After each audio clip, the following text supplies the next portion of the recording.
La manifestación de la vida refleja la ilusión dualista. Saludos todos mis amados amigos que están aquí. Que este nuevo año sea bendito y exitoso. Exitoso solo desde el único punto de vista que realmente cuenta, que es encontrar su verdadero ser real.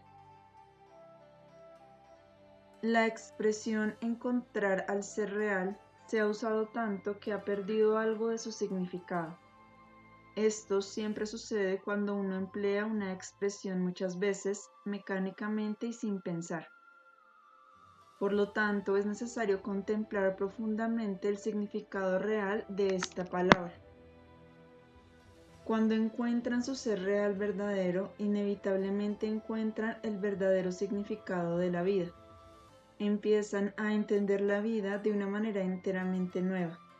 Por lo tanto, también empiezan a comprender la manifestación exterior de la vida y la muerte. Cuando esto entienden, nada puede asustarlos ni perturbarlos. Solo pueden entender esto cuando perciben y experimentan emocionalmente los procesos vitales internos y las leyes de la vida. Esto, a su vez, no pueden hacerlo de una manera abstracta, general y filosófica. Solo puede suceder de una manera ultrapersonal, en un enfoque directo de ustedes mismos y de sus reacciones subjetivas. Una de las grandes dificultades de la vida es la inevitable curva descendente en todos los procesos de crecimiento. La vida es crecimiento y el crecimiento es un continuo de movimiento que procede en una línea fluctuante. Cada caída trae una nueva subida. Cada subida debe traer una nueva caída a fin de subir otra vez. No puede haber ningún movimiento ascendente a menos que haya primero uno descendente. Por ende, no puede haber vida a menos que hayan pasado por una forma de muerte.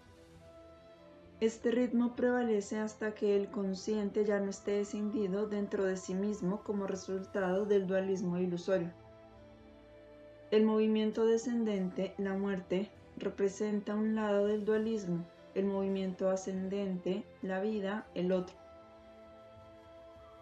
La conciliación tiene lugar cuando estos movimientos se trabajan completamente, se prueban, se asimilan y se aceptan como una creación del ser. Cuando uno teme la curva descendente, lucha y se pelea con ella. Uno pelea contra su propia producción creativa y por lo mismo está en guerra consigo mismo.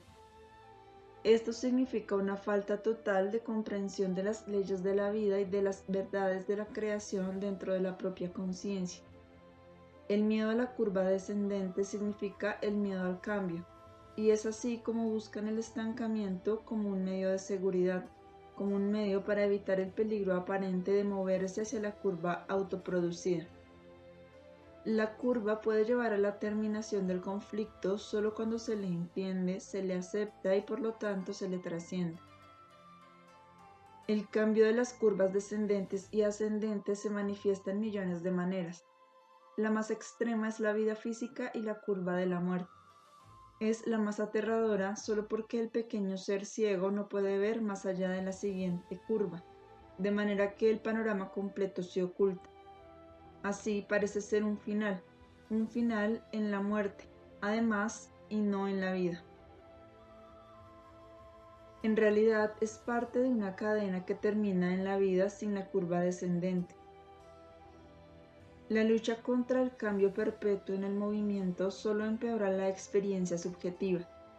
Sin embargo, la lucha y el susto existen también en las manifestaciones menos extremas de esta ley de la vida. Tomemos por ejemplo un viaje, un cambio de domicilio. Las personas invariablemente experimentan una depresión cuando terminan una fase de la existencia, aunque incluso podrían anhelar el nuevo comienzo. Cada nuevo comienzo presupone la terminación de la última fase y por lo tanto su fin, muriéndola, por decirlo así. Esto se aplica a todos los niveles del ser. En el nivel físico esto es obvio. Aunque pueden ver el comienzo nuevo después de la fase vieja, de todas maneras se resisten a él. Y cuanto más si el comienzo nuevo no puede verse. La misma ley se aplica al crecimiento y movimiento internos.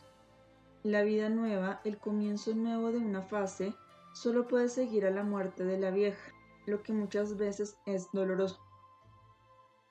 Significa batallar a través de la basura y el fango de los errores conceptuales y la destructividad. Todos ustedes saben eso y lo experimentan una y otra vez en su camino.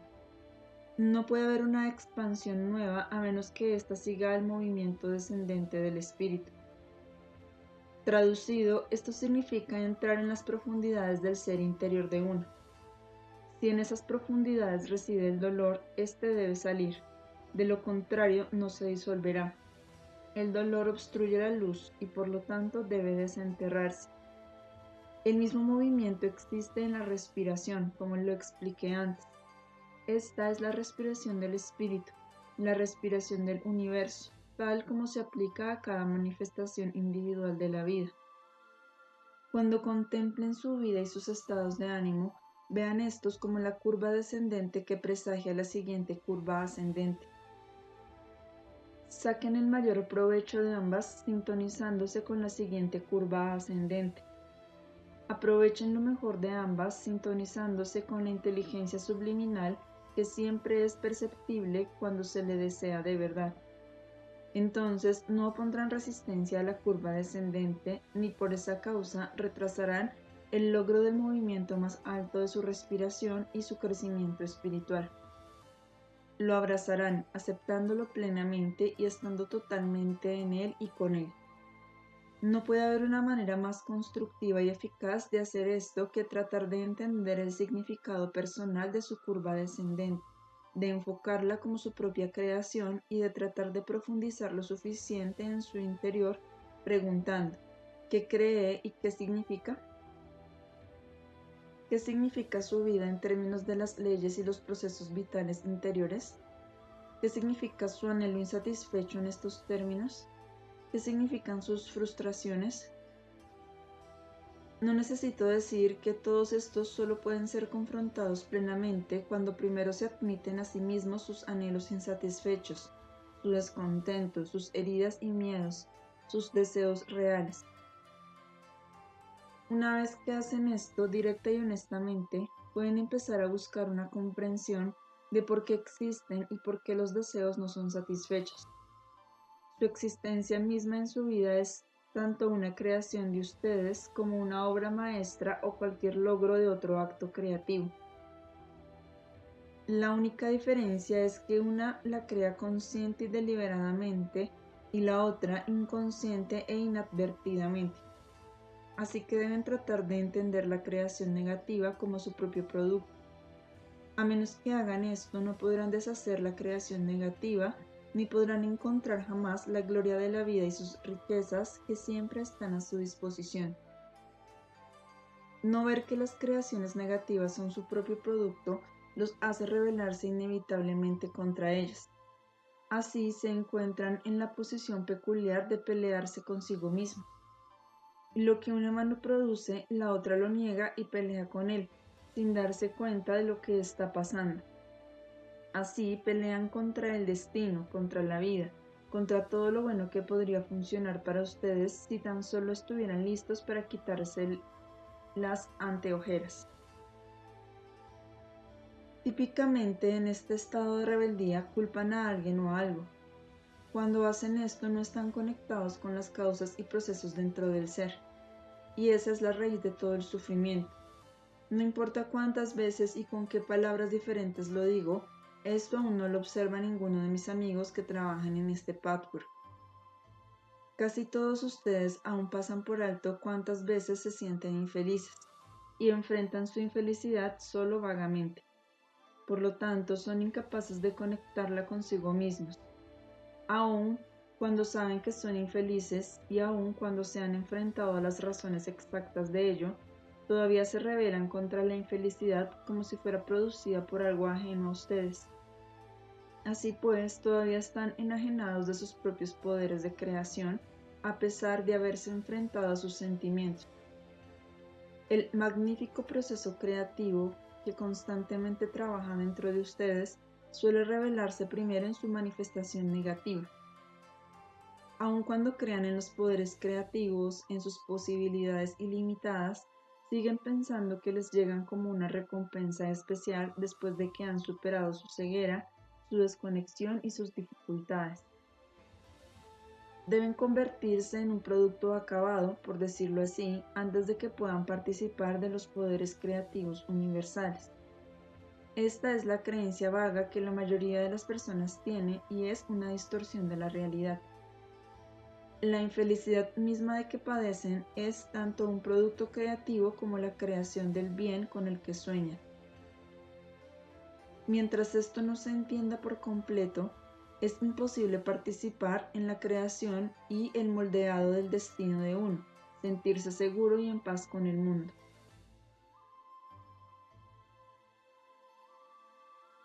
Sepan, amigos míos, que el poder creativo que opera dentro de ustedes es tan inmenso, tan constantemente operante, que no tienen la menor idea de él hasta ahora.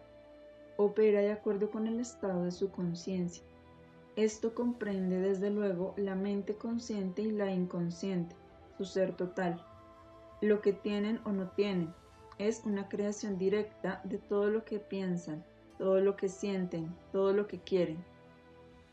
Tal vez no lo quieran sabiamente y desde luego pueden no quererlo conscientemente, pero inconscientemente sí. Cuando perciban esto plenamente entenderán la ley de la vida, la ley de la creación dentro de ustedes. Empezarán a sentir vagamente el enorme poder que está a su disposición. Es un poder magnífico. No le permitan que funcione inadvertida, arbitraria y caprichosamente por medio de sus procesos de pensamiento desordenados, sus miedos, sus errores conceptuales, su ignorancia.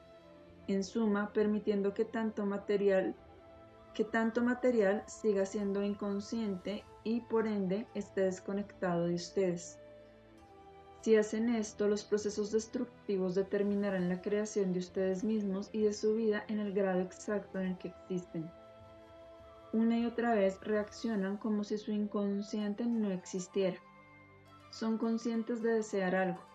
Si el deseo permanece insatisfecho, todavía no se les ocurre que su propio inconsciente funciona en el sentido opuesto de este deseo. No buscan en su interior la razón de la insatisfacción. No ven su estado como el producto o la creación de ustedes mismos. Busquen las formas dentro de su propia y poderosa sustancia del alma que les traen todo lo que tienen y todo lo que no tienen. La separación entre su mente consciente y su mente inconsciente es su mayor enemigo. En el momento en que eliminan la separación, dejan de estar gobernados por fuerzas interiores que no conocen y que, por lo tanto, temen.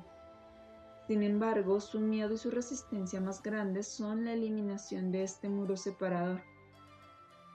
Luchan ferozmente contra ello. Esto es una locura, pues solo en esta separación son impotentes. Y solo en esta separación se ven prácticamente forzados a adjudicar su infelicidad a poderes oscuros que parecen no tener nada que ver con ustedes. Así tienen miedo del mundo y también de su propio ser interior. Como le tienen miedo a este, no quieren verlo. Como no quieren verlo, se separan de él y entonces parecería que necesitaran temerlo. No querer verlo resulta lógicamente en una falta de conciencia, en no saber lo que está sucediendo, no solo acerca de la destructividad inadvertida de uno, sino también acerca del poder creativo que podría funcionar para ustedes y no contra ustedes. Este es uno de los importantes círculos viciosos que tercamente se niegan a cambiar por otro círculo virtuoso.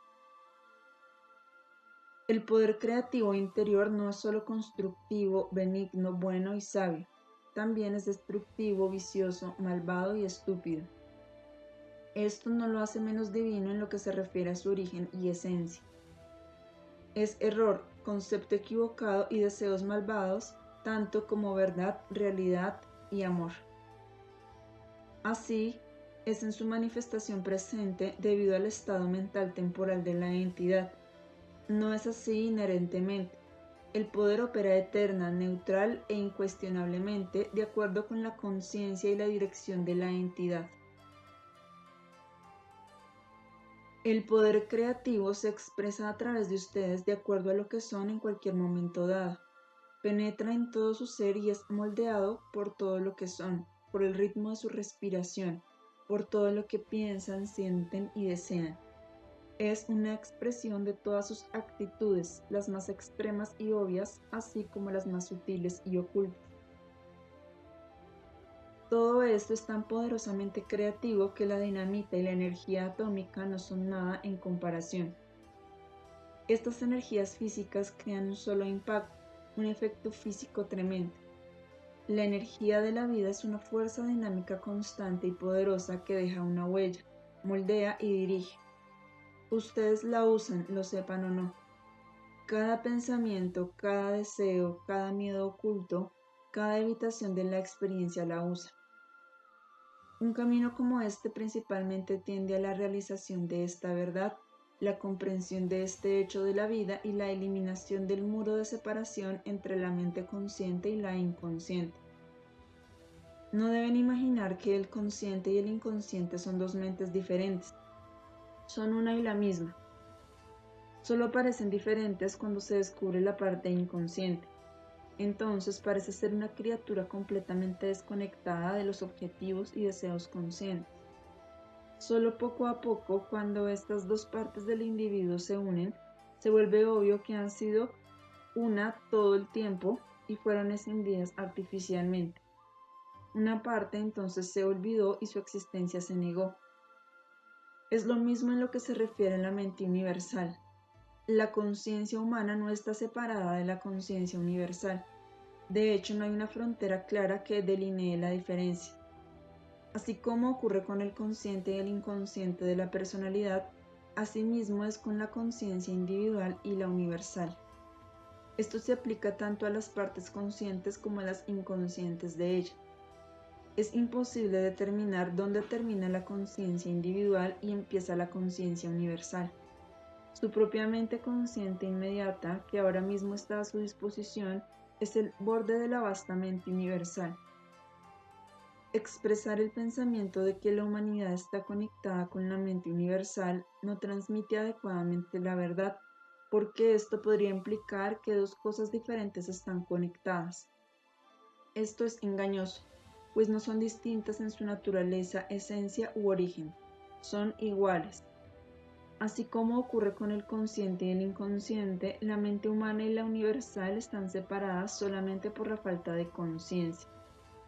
La mente consciente que expresan en su vida cotidiana está separada del vasto todo, la mente universal solo por la creencia ilusoria de que están separados. No poseen un aspecto de esta mente universal, ni siquiera son una parte separada de ella, son ella. Lo que es ahora inconsciente fue consciente en un tiempo. El que una parte de ustedes se volviera inconsciente no es algo que les pasó, es algo que ustedes hicieron. La volvieron inconsciente, como todavía siguen volviendo inconsciente el material todos los días. Esto se aplica incluso al material que han conocido antes de esta vida. Aún eso no está más que momentáneamente olvidado, porque pensaron que era más conveniente olvidarlo. No importa lo inconscientes que sean de lo que pasa en su interior, cuando lo encuentran no es nada más ni nada menos que un redescubrimiento. Normalmente se siente como si uno lo hubiera sabido todo el tiempo. Esto se aplica tanto al material psicológico reprimido de esta vida como a las grandes verdades metafísicas. Todo el conocimiento del universo está esencialmente en ustedes. Su conciencia se ha separado de este conocimiento y por lo tanto lo ha olvidado. Esto es cierto en lo que se refiere a la parte errónea y destructiva, así como en la mente universal. Ustedes son una manifestación de esta última. Cuando la separación se desvanece, la ilusión se desvanece también, es decir, que son un ser separado. Su miedo a renunciar a esta ilusión es muy trágico porque creen que solo este estado ilusorio y separado es real y tiene identidad. Creen que pierden su identidad y por ende su vida misma cuando pierden su separación. Esto es totalmente falso. La separación debe desaparecer. Esta existe debido a innumerables errores que en el curso de este camino empiezan a descubrir y desenterrar. El error principal en este estado es el dualismo. Todo es esto o lo otro. Hemos hablado de muchos aspectos dualistas, de muchas alternativas falsas que los seres humanos enfatizan y padecen. Se pierden más y más en una trampa porque creen que deben elegir entre alternativas dualistas y por lo tanto erróneas, basadas en premisas completamente falsas. He hablado de muchas de ellas y ustedes en su patchwork individual han encontrado muchas más de las que podemos abordar aquí. Esta noche hablaré de un dualismo extremadamente importante y muy fundamental basado en conceptos erróneos.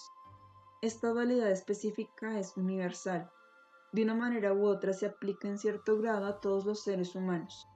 Es esta, el placer contra el bien. La palabra placer comprende la felicidad personal, la plenitud, la gratificación en todos los niveles, el interés en sí mismo, la autoafirmación. En esta dualidad, todos estos elementos contradicen el bien y la generosidad, y por lo tanto deben sacrificarse. La faceta opuesta de esta misma dualidad es la autoprivación en favor de la decencia, la honestidad, la moralidad. Debes ser bueno o atenerte a las consecuencias. El bien y la generosidad significan entonces la renuncia a la dicha. El daño del error conceptual de esta dualidad es imposible de entender por completo a menos que uno contemple muy cuidadosamente sus ramificaciones. Sacrificar el placer incluye todo. Como la vida es placer, se renuncia a la vida misma. Como la salud no es posible sin permitir que la fuerza vital, con todos sus efectos placenteros, se esparza por todo el organismo, la enfermedad es un resultado de esta dualidad. El placer físico intenso es una necesidad legítima y un anhelo legítimo porque forman parte de la ley universal de la vida. La individualidad, la autonomía y la autoafirmación son aspectos de la madurez y la autorresponsabilidad. Son intensamente placenteros y también debe renunciarse a ellos cuando se supone que el placer está mal y por lo tanto se le niega. Así el individuo permanece en un doloroso estado de dependencia y falta de identidad, de debilidad e impotencia porque siente remotamente que esta es la manera más decente y generosa de ser. La otra parece ser demasiado agresiva, vigorosa y prohibida. Por lo tanto, el placer espiritual de conocer el poder interior y los propios potenciales de crear el destino también deben abandonarse en esta dualidad. También este placer parece excesivo, presuntuoso y no lo suficientemente humilde. Todos estos gozos se abandonan por la creencia distorsionada de que están mal. Las personas creen que si se afirman de esta manera, si se arrogan poderes que eran suyos para empezar, son egoístas y pecadores. Sin embargo, solo porque son realmente egoístas y pecadores en otros aspectos, y no por su necesidad de individualidad y éxtasis, deben creer en esta falsedad. Al creer en esta, no pueden eliminar el egoísmo, la codicia y la crueldad reales. En el momento en que entiendan de verdad su libertad y su poder, no necesitan ser egoístas, crueles y codiciosos. En ese punto ya no hay ninguna alternativa falsa, ninguna división y ninguna elección que hacer entre el placer y el bien. Pero mientras sigan creyendo que a fin de ser buenos deben renunciar al placer, fluctuarán entre estas dos alternativas. No es posible que se entreguen de corazón a cualquiera de estos caminos. Es imposible que encuentren paz mientras esta elección parezca imponérseles. Por lo tanto, son a la vez egoístas y negadores del placer. Cuanto más obligados se sientan a negarse el placer, más egoístas se volverán a fin de llenar ciegamente el vacío. Cuando más egoístas se vuelvan, más se castigarán por el egoísmo y se convencerán de que no merecen el placer. El gozo de amar, el gozo que es la vida en su esencia misma, debe permanecer oculto mientras exista esta dualidad. Se enervan ante esas alternativas imposibles mientras piensen, aunque sea solo en su autoevaluación secreta, que deben escoger entre renunciar a la esperanza de una plenitud completa en favor de la decencia y el bien, o tener que cargar el peso de la maldad en favor de probar algunos de los deleites que la vida ofrece y es intrínsecamente. Esta es una dualidad muy profunda. Cuando examinen de cerca su interior, descubrirán que están influidos por ella en una medida mayor de lo que pudieran creer. Esta dualidad no viene solo de las influencias personales que hubo en el ambiente temprano del individuo. Existían desde luego, pero solo porque esta es una distorsión general y universal. La parte destructiva de la conciencia universal está profundamente marcada por esta dualidad, está imbuida de sus falsas divisiones. Cuando llegan al punto en que experimentan profundamente la unidad original de la vida a este respecto, descubren la enorme verdad de que no hay que hacer tal elección. Entonces pueden disfrutar de cada deleite, placer, satisfacción, gratificación y éxtasis posibles y ser, al mismo tiempo, una persona totalmente generosa, desprendida y entregada. De hecho, la entrega y la generosidad no solo no los privan de nada, como temen cuando todavía viven en la dualidad, sino que los enriquecen. Tal vez ya acepten esto en teoría, pero cuando llega el despertar emocional es como si el mundo temblara. Es como si se hubieran deshecho de la carga de grilletes innecesarios y descubierto la gran libertad del mundo, de crecer, de ser, de buscar a otros y de experimentar la vida. Entonces ya nada se interpone en el camino de crecer y seguir creciendo en fuerza e integridad, en amor y sabiduría, en el poder de crear, en la apreciación de las cosas como son realmente, en la capacidad de experimentar el placer supremo. Amigos míos, tal vez les sorprenda la expresión, la parte destructiva de la conciencia universal, puesto que por lo general se supone que la conciencia universal es solo constructiva. Aquí de nuevo se hacen divisiones arbitrarias que no existen. Así como tienen un inconsciente personal constructivo y destructivo, lo mismo pasa con la conciencia de esta esfera terrenal, de todas las naciones, de todas las ciudades, de todos los grupos. Así como sucede con el individuo, esta conciencia es en parte constructiva y en parte destructiva. Lo que contiene es en parte consciente y en parte no. Así como los individuos son una expresión de lo divino y pueden manifestar el poder unificado y el bien cuando se examinan en profundidad, trascendiendo la mente despierta y consciente, así como el inconsciente destructivo, también puede hacerlo la conciencia grupal. Grupos más grandes de personas cuya sustancia vital creativa combinada forma una unidad también puede lograr este cambio. Cuanto más disuelvan los individuos su consciente destructivo y sus procesos inconscientes y los trasciendan tocando las profundidades divinas unificadas, más cambiará la conciencia del mundo.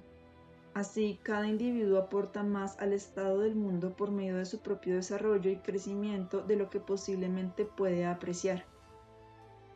No hay más salvación que el descubrimiento del terreno del propio ser de uno que está tan vivo y es tan poderoso y lleno de potenciales y posibilidades, infinito en el bien, infinito en abundancia.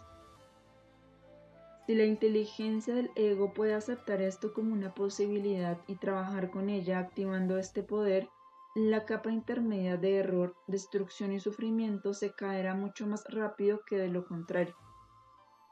Poco a poco verán que la sustancia es toda lo mismo, todo es sustancia vital esencialmente idéntica. Existe un paralelo entre el descubrimiento del ser, que consta de una parte destructiva y voluntariosa aparentemente muy separada, y un poder divino infinito aún más oculto. Ambos son esencialmente de la misma sustancia vital que la mente consciente, y el descubrimiento de la unidad del placer y el bien personal. ¿Tienen preguntas sobre este tema? Pregunta. Yo tengo una pregunta personal que bien podría corresponder a este tema. Comprende dos cosas que me gustaría que usted comentara. En primer lugar, me encuentro últimamente en un estado altamente energizado que parece relacionarse con mi trabajo. Me ha impedido dormir y me ha obligado a recurrir nuevamente a los tranquilizantes. En segundo lugar, pronto veré a una persona con quien tuve mucha cercanía en el pasado. Me siento muy asustado y ambivalente acerca de esta persona y no puedo mantener el control cuando estoy en su presencia. Pienso que el terror sexual que tengo es muy fuerte en esta situación. Respuesta. Sí, efectivamente, esto tiene mucho que ver con el tema de la conferencia de hoy. Estas dos facetas están conectadas entre sí, son interdependientes. Tu estado altamente energizado es un resultado directo del desplazamiento de la fuerza sexual natural. No tiene manera de encontrar su expresión en el placer, que es lo que debe hacer.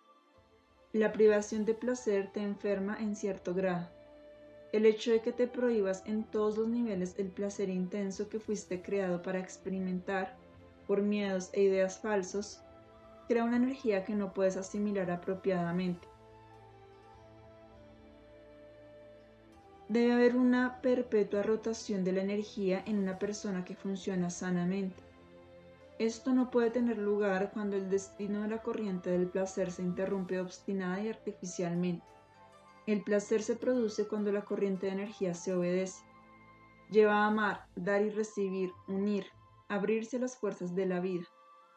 Conduce al ser más íntimo con todos sus poderes, así como a otra persona con la que uno comparta estos deleites.